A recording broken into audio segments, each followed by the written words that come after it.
See my screen now? Yes. Okay.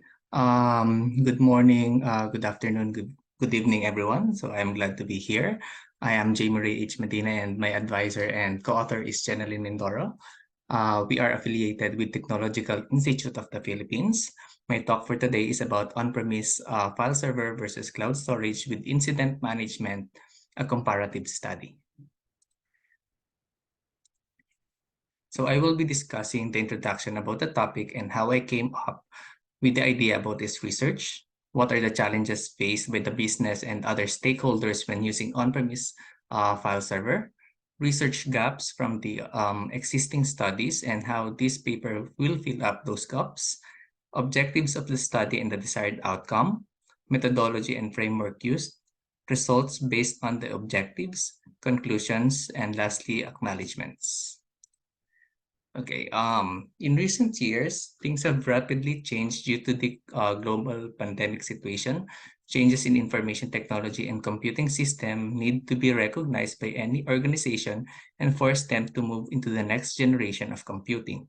Each companies need to have a business continuity plan to get their business going and to continue delivering their products and services to their customers. Flexible working arrangement has been implemented in most companies to avoid risking their employees' health to the deadly coronavirus 19 virus. However, while employees are working comfortably at their home, most of the compute devices essential for their work are still sitting at the local data centers, such as routers, switches, firewalls, and servers. There are some company data that are stored in the physical servers found locally in the data center. One of the essential devices that the employees are required to access daily to perform their day-to-day task is the file server. Even though the company finds it beneficial to access the company data in a single repository, even though these servers are physically located in the office, there are also some drawbacks experienced since the implementation of the work from home arrangements. So in this paper, we'll be addressing these issues found using Amazon Web Services. So these are the drawbacks that the stakeholders are facing using the on-premise file server. So for end users, they are experiencing latency. The system is very slow when trying to move files from one location to another. They also have issues with response time. The file is unresponsive and take ages when opening. Reliability, the file becomes corrupted because of the system's unresponsiveness, and the availability of the system because of intermittent connection and downtime are being experienced. So for hardware challenges due to the pandemic, these are the challenges. Availability of in terms of the available hardware supplies, reliability, hardware components malfunctioning, cost. Physical hardware components are expensive, including their maintenance. Scalability, due to the unavailable hardware supply, scaling when necessary is also not possible. Vendor challenges, the same as hardware, due to the pandemic, these are the challenges. So nationwide lockdown, unable to supply equipment, short staffing, and since most of their supplies come from different countries, and since the border is closed, they'll have limited supplies as well. So over the years, several studies have been conducted to improve the file sharing system efficiently and effectively. Some of the considerations from previous research are cost efficiency, time efficiency, high performance, and can be easily managed by IT administrators. Different approaches and procedures were used in each study, but the best method only varies depending on the scenario or challenges they wanted to resolve. So most of the recent studies focus on availability, security, and integrity of the data. There is one study that focuses on a peer-to-peer transfer using client-to-client file transfer protocol, which proves that the new method is more efficient in terms of direct and indirect transfer. Then there is another one that discussed possible security issues presented in the cloud environment and techniques on how to secure the data. Another study creates a new storage architecture that improves the performance of the storage system while maintaining data quality and integrity. So all of those studies have contributed to the advancement of several storage solutions, but they can still be improved. So the proposed methodology is the same with the existing studies, which also focuses on performance, security, and integrity of data. Additionally, the proposed methodology also focuses on monitoring the storage health and engagement of necessary stakeholders to maintain the system's availability and reliability. The objectives of this study is to compare on-premise file server and cloud storage. So specifically to replace on-prem servers with cloud, performance assessment in terms of throughput, IOPS, and response time. Lastly is to create an automated incident management to monitor the storage health and keep the system running. So this is the cloud storage architecture. Cloud storage configuration undergo into four phases. First phase is the storage deployment in where the file storage has been configured, including the backup and auditable logs. Users and computers are also configured in this phase. Phase 2 is the storage health monitoring, where alarms are created when the thresholds has been set and reached. Phase 3 is messaging, wherein it is responsible for sending alerts through emails and chats as long as the user's components that will receive the notification are subscribed in a topic. And then the last phase is all about incident management, used to automatically create tickets whenever there is an alarm from phase 2. It is also responsible in escalating and engaging appropriate resources in fixing the alarm. So the first phase is the storage deployment. So a virtual private cloud has been created in Amazon to serve as a virtual network, which will then be associated with other services that will be created. Subnet masks have been created in VPC as well to allocate to the domain controllers, virtual machines, and file storage. A domain has been created and hosted online. Once the domain has been hosted, it needs to be registered into the directory services in Amazon. Upon creation of the domain, it needs to be associated with the VPC created earlier. So two virtual machines has been created in Amazon EC2. One of the VMs has been created to serve as the client machine, and the other one has been created to serve as a physical server. So both VMs have been joined to the domain. Active Directory accounts and group policy features are installed on the server, which are both necessary to automate the mapping of the created file storage. File system has been created using FSX for Windows Server, allocating the virtual network and the domain controller. An availability zone is set as well, which will make the system fault tolerant in a way that there are backup data centers in other regions. So KMS key ID is automatically enabled as an additional security feature that encrypts the data at rest. After creating the file system, it can now be attached to any devices connected to the domain. So the user account and the security group has been created in Active Directory. The user account has been added as a member of the security group as well. The group policy object has been created and linked to the security group in the Active Directory so that it will help us mount the storage to the client computers. File access auditing is an automatically enabled feature of Amazon FSX that records the logs of the systems whenever changes occur. These auditable logs can be viewed in CloudWatch on the second phase. So the second phase is monitoring. CloudWatch has been configured in this phase to create alarms in an anomaly when an anomaly has been detected.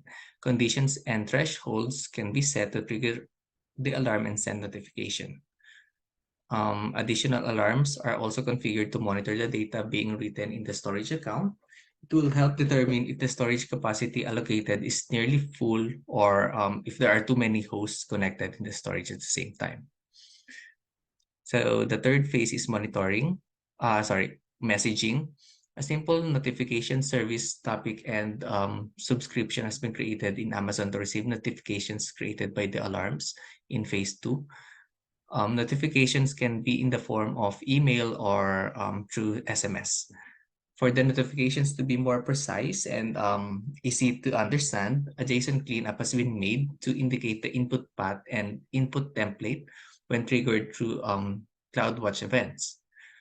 The final phase will be the management. So in incident management, a response plan has been created to automate the creation of critical tickets received through the CloudWatch alarms. The automation was enabled in AWS Systems Manager. Incident tickets will be created automatically, which can easily help identify the problem. An escalation plan has been created as well to escalate an incident log to the correct support group. Additional contacts can be added as needed. Durations can be configured at the time of the engagement between support staff. For the contacts to be included in the escalation plan, they need to be added to the list of contacts first. A chat channel and engagement is also created. The purpose of this chat channel is to engage the selected contacts to the channel in Amazon Chime to collaborate and provide a solution to the incident. An email will be sent to the contacts once they have engaged with an acknowledgement code they need to enter once they open the incident ticket.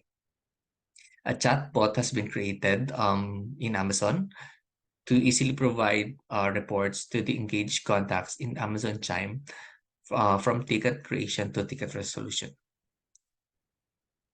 So these are the KPIs or the key performance indicators that we use to measure the results.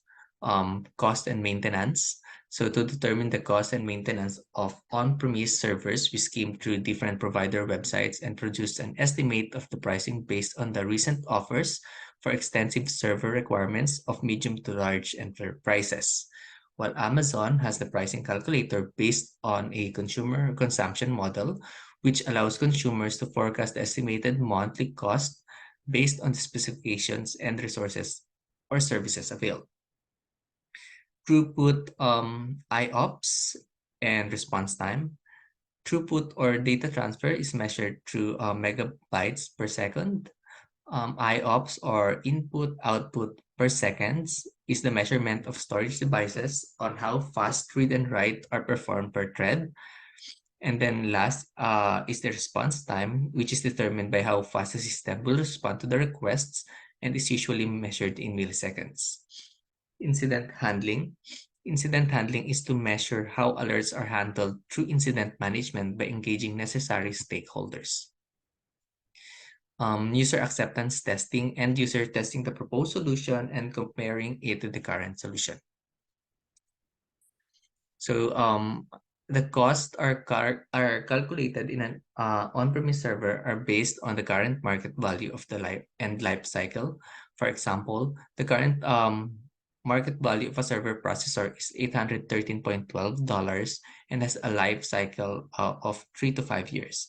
After 5 years, it will no longer be supported and needs to be replaced.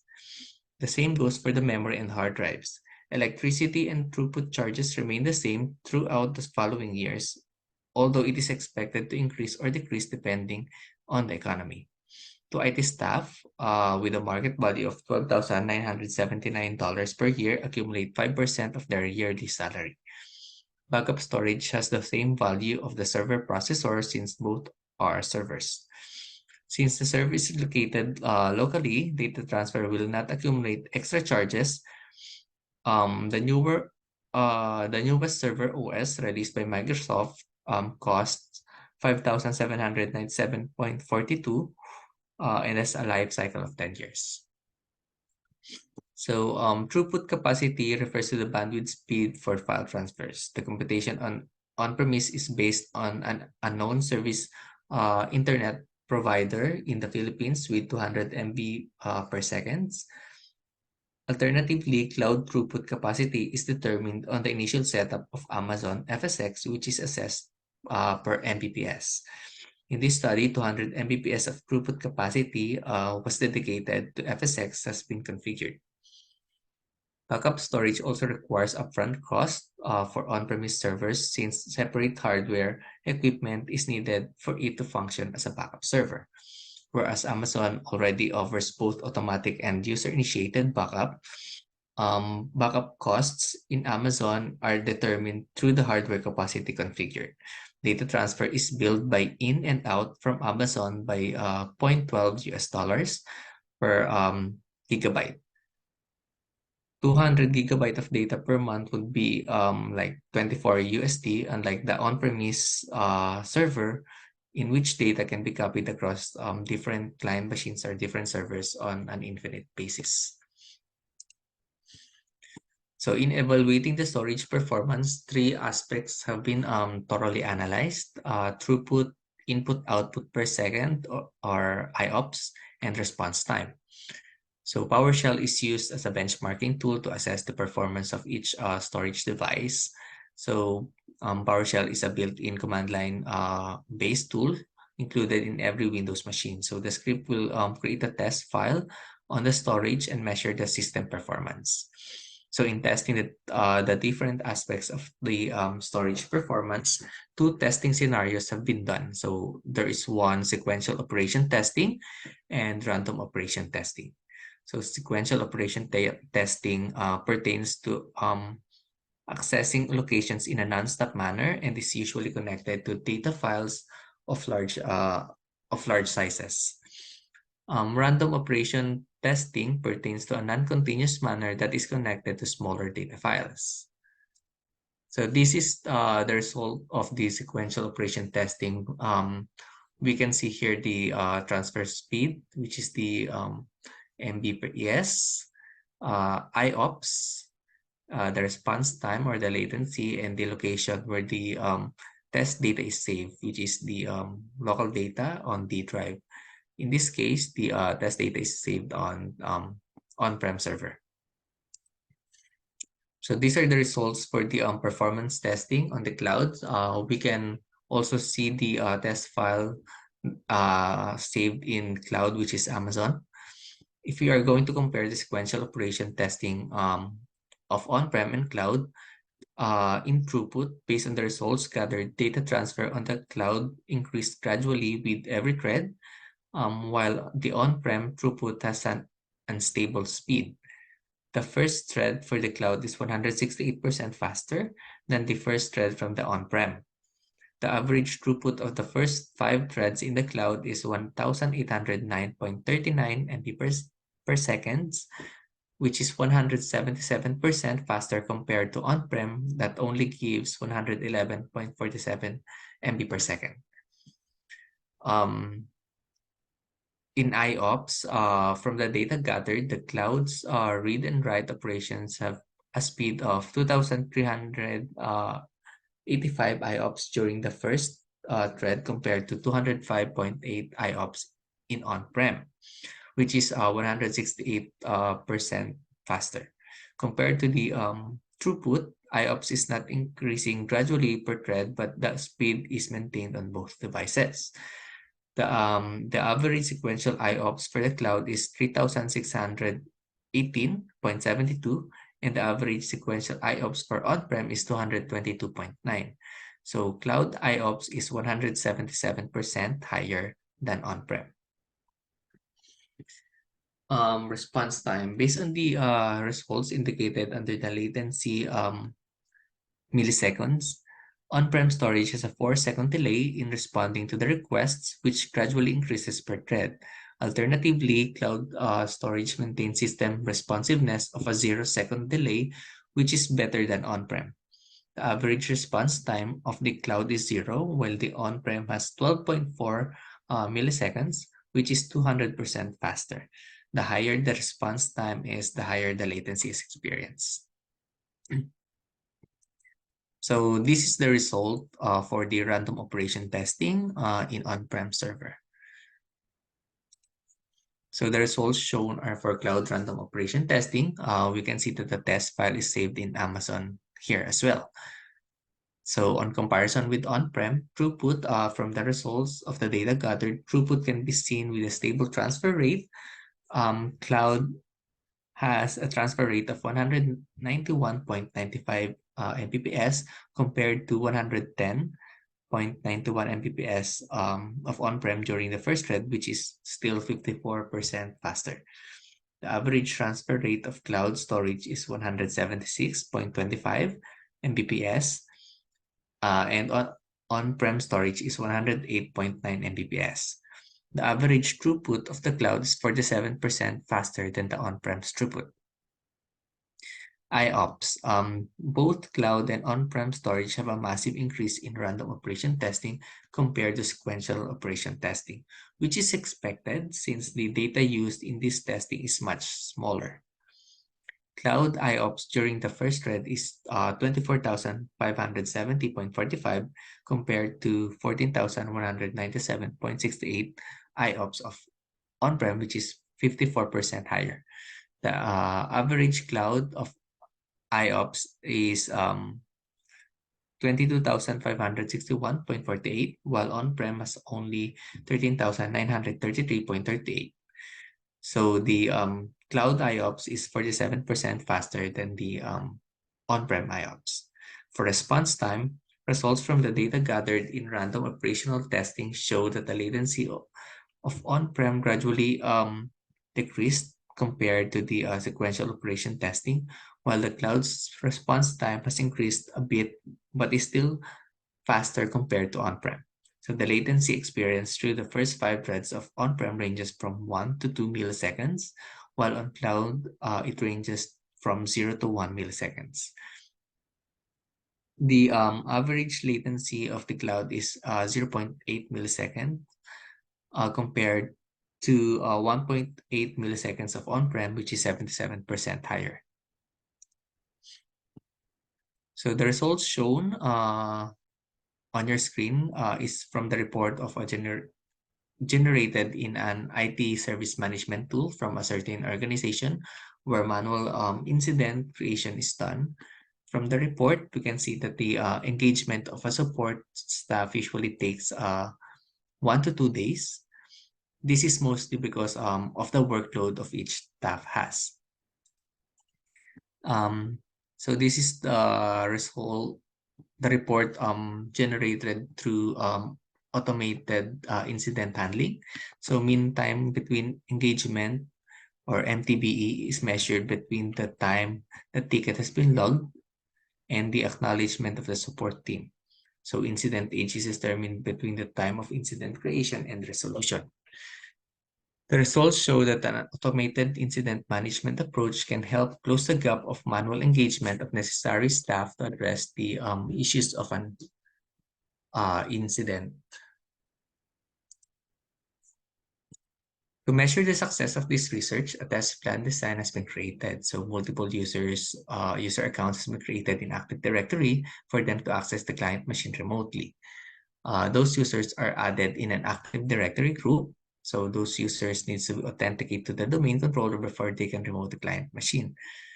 A server simulation has been created as well to be used by the cloud storage to automatically map the drive by using group policy object to the users logging into the client machine. So the UAT, or the user acceptance testing, is composed of 8 simple questions. So these questions signifies the way they use a typical on-prem server. So this is the sample of the questionnaire. It is to maintain the integrity of the data. It's also digitally signed by the user. So conclusion, a comparison between cloud storage and the traditional on-prem file server has been made in this study. Different aspects of both storages have been thoroughly analyzed, including cost, maintenance, performance, and incident management. The result from cost and maintenance proved that the cloud offers a much more cost-efficient service compared to on-prem on the span of 5 years. Throughput, IOPS, and response time are the performance counters measured, which have been evaluated using a benchmarking tool based on the results of the testing. The cloud's throughput, IOPS, and response time are better compared to the on-prem. So using an automated incident tracking tool, the engagement between the system issue and the support can be lessened, which can result in a faster resolution of problems. Testing based on end users' perspectives has been conducted to evaluate the cloud storage as a replacement for on-prem, where the users have concluded the performance is better in cloud. So I would also like to take this opportunity to thank the ACT organizers and session chairs for this wonderful event and for the opportunity given to present this paper. I also extend my deepest gratitude to my advisor and co-author Jennalyn Mindoro, whose invaluable guidance, unwavering support, and insightful feedback were instrumental in shaping this research. Her expertise and encouragement have been pivotal throughout the journey. So furthermore, I am grateful to my institution, Technological Institute of the Philippines, for their support and guidance as well, which made this research possible. Special thanks to my family for their understanding, encouragement, and patience during the extensive hours invested on this project. I would also like to acknowledge all individuals, sources, and references that have contributed knowledge and the inspiration enriching the content and depth of this research. Lastly, I would like to thank our Lord God Almighty for all his blessings and guidance. Without him, I wouldn't be presenting this research at this conference. To God be the glory. Thank you. Oh, thank you so much, Prof.